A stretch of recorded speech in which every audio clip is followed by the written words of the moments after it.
On September 16, 1969, Marine Private First Class Bobby Barrera of Del Rio, Texas, was severely disabled when an enemy-detonated 500-pound bomb exploded beneath the armored personnel carrier in which he was riding near Da Nang, South Vietnam.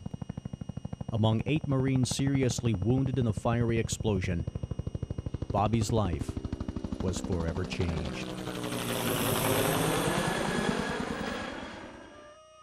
Bobby is a good friend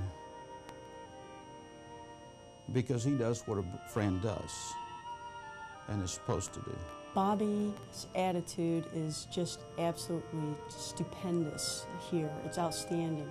And that bubbles over into his staff. And his staff is enthused about the job that they do, and that's because Bobby is enthused about the job that they do here at the Family Support Center. And I, for one, dearly love this man. He has gone through hell and back, and yet he has a gentle and compassionate spirit. The way he treats the employees, how concerned he is for the customers and providing for them the best that we can. The way he is away from the work, a friend, just he's an overall good person. Oh, we're very, very proud of him. We've always been very proud of him. That Bobby has always been a man, and a man of his own mind, and a man of his will. He's got to be the most courageous person I have ever met or read about. I consider Bobby as one of my heroes. And I don't think I'm alone in that. Bobby Barrera is a hero, not just for what happened in Vietnam, but after. Part of my dream since I was in high school was to be a Marine. And there's one particular story that I share as to why I chose the Marines. Not because I thought I was tough or not because I saw lots of John Wayne movies. I think the primary reason why I chose the Marine over the other branches was the uniform. The federal courthouse on the sidewalk had all the posters for the different branches. That's where the recruiting offices were. And I always liked the Marine uniform, the dress blues, the coat with the red stripe down the trousers and everything. I thought that was fantastic. So that's one of the reasons I chose to join the Marine Corps. I went in there and found out later that when they issued me my uniform, I had a bunch of khakis and some greens. And hey, where's my blues? Where's my nice uniform? I found out it's not issued. You have to buy it. And my salary at the time was $93 a month, and I couldn't afford the uniform. So sadly enough, I never got to wear the uniform that I chose the Marine Corps for. Even for pictures, when we took pictures in the dress blues for the album, the photo album that is given during basic training, I was at a dental appointment and I missed that. So I don't have a picture of myself in the uniform that I so loved. I feel cheated. He couldn't be the same person that he was when he left. And for that matter, nobody in our little group was the same 4 or 5 years later. I think for me, it was more difficult overcoming psychologically, emotionally, the scars that were created inside of me. Is not only the result of the physical disabilities, but because I no longer had hands and I had been involved in lots of things, sports, I was very outgoing, very athletic. All of a sudden, all these normal things I couldn't any do. And to this point, I think probably one of the most difficult things for me emotionally as a result of losing my arms was accepting the fact that there are certain things I can't do. Being able to call out for help when there are things I can do, be it my wife, be it my children, they're all real supportive in helping me do things. So to me, emotionally, it's a lot more difficult and it's a longer process. It's a never-ending process. I still have to deal with that on a regular basis. It's in him. It's in him to want to help you. And that's what makes him an excellent counselor. He doesn't do it because that's his job. He does it because he loves helping people. He does counseling free at cost.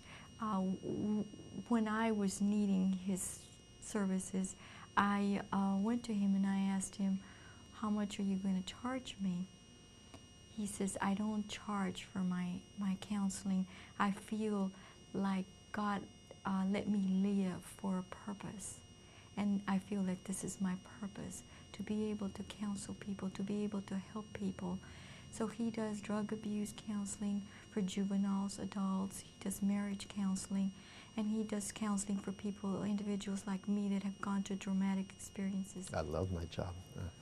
It's fantastic. I get to help families. I get to see families grow, and I get paid to do that on top of that. So I really love it. It's fantastic. The major difference in Bobby's life is when he met his lovely wife. I think that completely changed him. I'm quite fortunate to have found Maria Celia, to found the wife that I have. When I decided that I wanted to go back to school, back to college after we had gotten married, I told her that I just wanted to see if I could be successful in going to school with the physical disability that I had. Well, she ensured that I was successful. She went to classes with me. She helped me do research.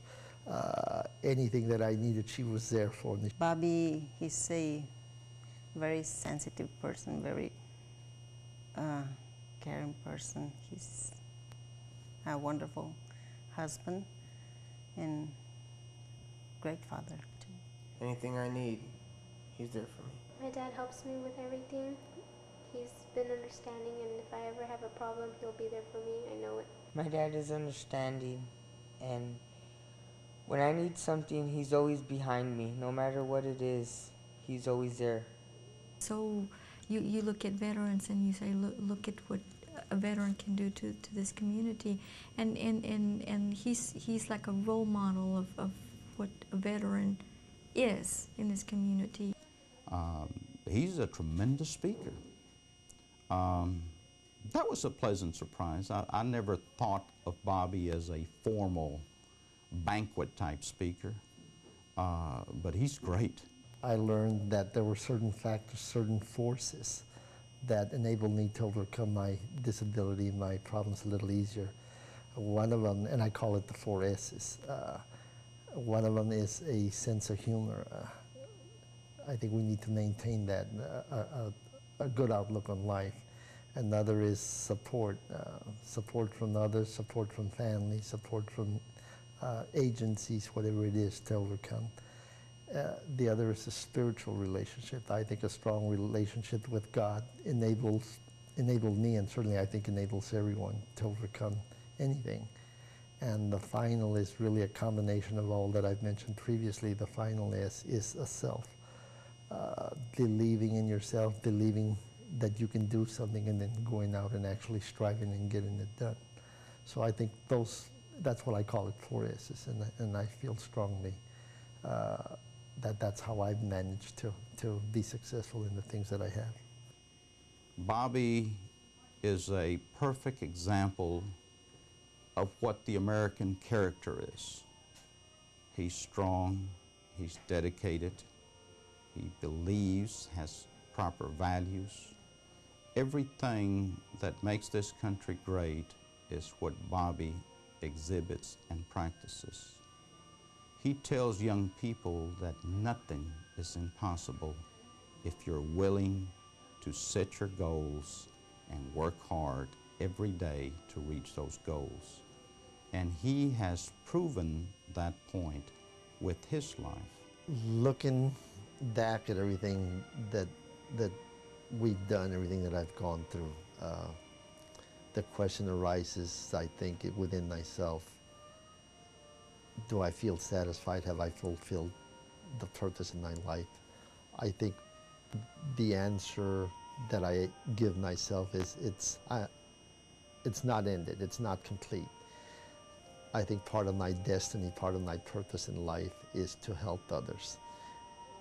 I think that's why God said it's not time for you to go yet. You have something else to do. And I don't think I've fulfilled that.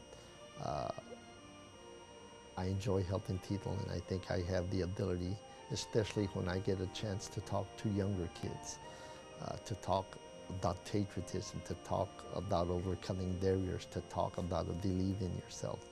I think that's part of what I still need to complete before the man upstairs says it's time to go. So I have more to do yet.